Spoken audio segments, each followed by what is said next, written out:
Given the cosine value and the sine value of the tangent, we want to find the remaining trig functions.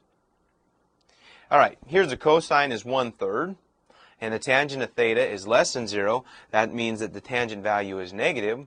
We want to find the exact values of each of the remaining trigonometric functions of theta. Now, note the cosine is positive, the tangent is negative. This occurs in quadrant 4, as I have written here, and we've drawn a nice reference triangle to determine those values.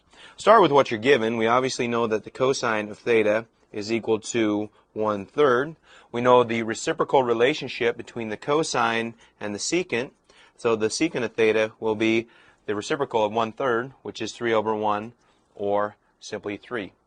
Now let's find the remaining 4 trig functions. Let's go to the sine. The sine of theta, remember, is the opposite over the hypotenuse, so that will be a -2 square root of 2 all over 3. And the reciprocal relationship, again, with the cosecant will give us that value here. And that will be 3 all over -2 square root of 2. We want to make sure and rationalize this by multiplying top and bottom by the square root of 2. And so from this, we'll come up with a value that looks something like a -3 square root of 2, and that will be all over 4. Okay?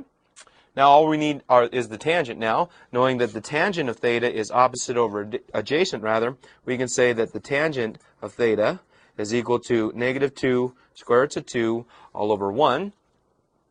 And the cotangent, again, the reciprocal relationship working here, cotangent of theta is 1 over -2 square root of 2.